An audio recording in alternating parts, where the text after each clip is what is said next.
अच्छा, ये समुद्र मंथन करके प्राप्त किया गया था, देवताओं को खिलाया गया था। कुछ बचा हुआ अमृत जो है इस स्वर्ग में रखा हुआ है। कभी किसी को सुनाया जाता है, दिखाया जाता है, एक दो गुण पिला भी दिया जाता है, हो सकता है पढ़ने। तो महाराज यहाँ कैसे लेकर आ गए? हमने तो आपको बुलाया नहीं, आपसे मंगा नहीं। देवताओं ने क्या हमने सुना कि राजा परीक्षित को सांप लगा है, तेरी को अगर ये अमृत पिला दिया जाएगा तो तक्षक नाक काटेगा, हो जाएगा। मृत्यु नहीं होगी। इसके बदला में महाराज, इसके बदला में चाहते हैं कथा सुखदेव जी ने कहा देवताओं ये आपकी बुद्धि बहुत खोज है, अमृत से भागवत की तुलना करते हैं।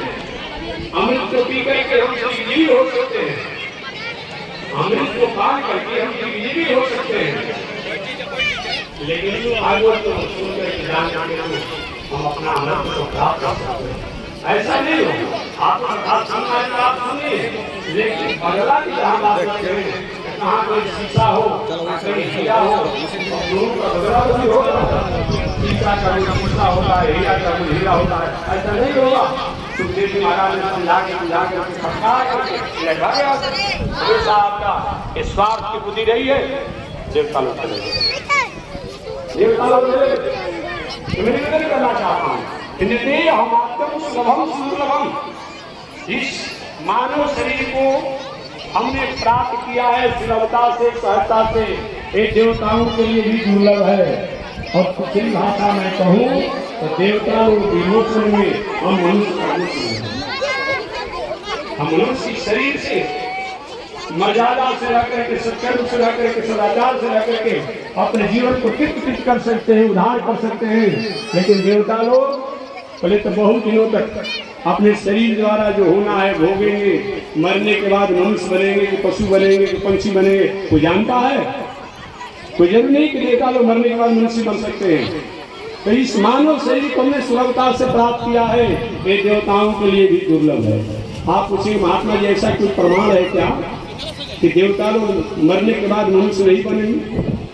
दूसरा भी जरूरी हो सकती है, हमारे पास प्रमाण नहीं है। एक हास्य पौराणिक कथा में सुना करके और नियत सुनने में पाने का विराम हुआ। भगवान द्वारिकाधीश की रोज के नियमानुसार भोजन जी में रहते, खा रहे थे। रुक्मिणी माता पंखा डुला रही थी। पहले के जमाने में पति लोग बाहर से आते थे तो उनकी पत्नियां उनके गुण धो करके चरणामृत लेती थी। अब आज के जमाने में आज पत्नियां लेती है कि नहीं लेती है तो आप समझेंगे। ऐसा होता होगा, आप कहेंगे बाहर से आ रहा हूँ मेरा चरण धो, लेकिन आप भी हमारा चरण धोइए ना और आप भी चरणामृत ले लीजिए। ऐसा नहीं हो, पहले होता था, पहले होता था।